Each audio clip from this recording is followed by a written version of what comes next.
There are silences that don't come from peace, but from the effort to fit where the soul doesn't belong. Slowly, a man begins to unravel. He softens his edges, hides his discomfort, dims his strength, not out of weakness, but out of fear. That being fully himself will make him unloved. He smiles when he wants to stay silent, agrees when everything inside screams no, wears a lighter version of himself just to be easier to handle. And in trying to please, he drifts further, from his center. In the mirror, he no longer sees presence, he sees exhaustion, a man who's become a shadow of what he could be, because somewhere along the way, he confused love with approval and respect with silence. But here's the truth. When a man abandons who he is, no connection can save him from loneliness. There are silences that don't come from peace, but from the effort to fit where the soul doesn't belong. Slowly, a man begins to unravel. He softens his edges, hides his discomfort, dims his strength. Not out of weakness, but out of fear that being fully himself will make him unloved. He smiles when he wants to stay silent, agrees when everything inside screams no, wears a lighter version of himself just to be easier to handle. And in trying to please, he drifts further from his center. In the mirror, he no longer sees presence. He sees exhaustion, a man who's become a shadow of what he could be, because somewhere along the way he confused love with approval and respect with silence. But here's the truth. When a man abandons who he is, no connection can save him from loneliness. No one holds the absolute truth. So listen closely and share your opinion in the comments, whether you agree or not. Whether you're a man or a woman, your voice matters. There are moments when a man silences himself, not because he agrees, but because he fears the ripple of honesty. He says yes when his soul says no. He nods when his instincts beg him to speak. We call this kindness, we wear it like virtue. But what looks like harmony often hides quiet self-betrayal. And that betrayal breeds resentment, the kind that simmers in silence and starves connection from the inside out. This isn't about becoming harsh or loud, it's about clarity. A tree forced to grow in a tight corner will twist, bend, and lose its shape. So does a man who lives edited.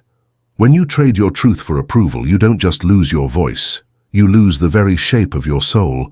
And when your values are tested, not with force but in subtle moments, that's when it matters most. A friend suggests something that feels wrong. A partner challenges your core beliefs. A co-worker crosses a quiet boundary. These are not just tests of reaction, they are invitations to hold your ground without a fight, to speak with presence, not volume, to honor your truth, and even if it costs you comfort. If you're the kind of person who questions everything, who finds beauty in philosophy, the struggles of the human mind, and the truths no one dares to say, then this channel is for you. So hit that subscribe button, or at the very least, give this video a like. It's about saying no without guilt, expressing your dissent respectfully, and holding on to your convictions even when faced with pressure to conform. Think about the times you felt drained after an interaction, leaving you wondering if you truly connected with the other person. Perhaps you've given advice, offered support, or even just listened patiently, only to feel emotionally depleted afterward. This isn't necessarily a sign of weakness or a burden you must bear. It's a signal that your emotional energy is being siphoned off, a subtle form of depletion that can occur when we prioritize the needs of others above our own. Great ideas only survive when they're supported. If this content resonated with you, consider making a small donation on Ko-fi. The link is in the description or pinned comment. Small gestures keep big messages alive. Now, this isn't about becoming selfish or emotionally unavailable. It's about recognizing the vital importance of self-care, of replenishing your own energy reserves before you can effectively give to others. Picture yourself as a flashlight, its beam illuminating the world around you. If you use the flashlight constantly without recharging its batteries, the beam will eventually weaken and fade. Similarly, if you pour your emotional energy into others without taking time to recharge, you risk becoming emotionally exhausted, unable to fully engage in your own life or relationships.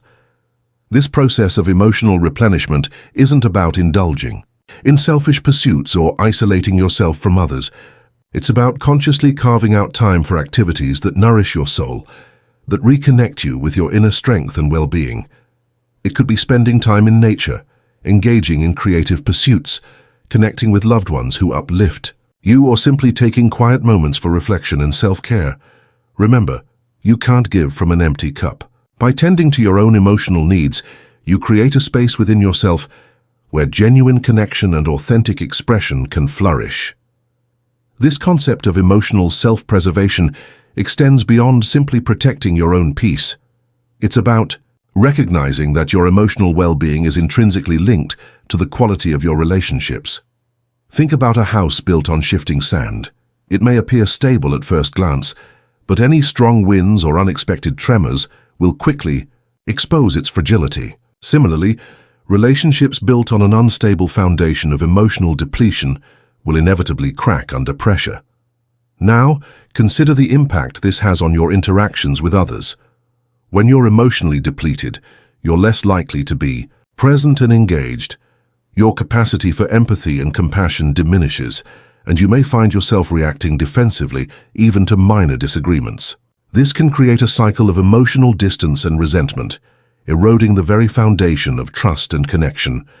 Conversely, when you prioritize your own emotional well-being, you create a ripple effect that positively impacts your relationships. By cultivating self-awareness and emotional resilience, you become more attuned to your own needs and boundaries. This allows you to communicate more clearly and authentically with others, fostering deeper understanding and respect. You're better equipped to handle conflict constructively, to offer support without sacrificing your own energy, and to engage in relationships that are mutually nourishing. This isn't about becoming emotionally guarded or withdrawing from others. It's about creating a healthy balance, one that allows you to be fully present and engaged in your relationships while still honoring your own emotional needs. It's about recognizing the inherent strength and worthiness that comes from within, a strength that radiates outwards and strengthens the bonds you share with others. Imagine a tapestry, each thread representing a facet of your journey towards authentic selfhood. We've explored the threads of emotional depletion, the importance of setting boundaries, and the way self-care becomes a cornerstone of meaningful connection. As these threads intertwine, they form a complex and beautiful picture, revealing the intricate design of your own emotional landscape. Reflecting on this journey so far, consider the subtle shifts that have taken place within you. Perhaps you've begun to recognize the triggers that lead to emotional exhaustion, or the unspoken expectations that erode your sense of self. Maybe you've started to articulate your needs more clearly, or to set boundaries that protect your emotional space. These small but significant changes woven together create a powerful fabric of self-awareness and resilience. You've begun to understand that true power doesn't reside in dominating others or suppressing your emotions. It's found in the quiet strength of self-acceptance, the unwavering integrity of staying true to your values, and the courage to cultivate relationships that nourish your soul. The tapestry of your authentic self is woven not with threads of perfection, but with the rich hues of vulnerability, strength, and resilience. It's a masterpiece in progress, constantly unfolding as you navigate the complexities of life and relationships. Remember, the path toward true power is not a destination, but a journey. It's a continuous exploration of your inner landscape, a willingness to embrace your imperfections, and a commitment to living in alignment with your values. There will be times when you feel lost, uncertain, or tempted to compromise your integrity. In those moments, return to the core truths you've discovered: your worthiness, your capacity for growth, and the unwavering strength that resides within you. Trust that the seemingly challenging encounters, the moments of discomfort and vulnerability, are not setbacks, but opportunities for profound transformation. The true practice begins now. It's in the everyday choices, the subtle shifts in your awareness, the courage to be fully seen and heard. It's in embracing the power of your own authenticity, not to dominate or control, but to illuminate the world with the unique light of your being. Let your journey be a testament to the power of self-discovery, a beacon of hope for others who yearn to embrace their own authentic selves. The world needs your strength, your vulnerability, your unique perspective. It needs your truth.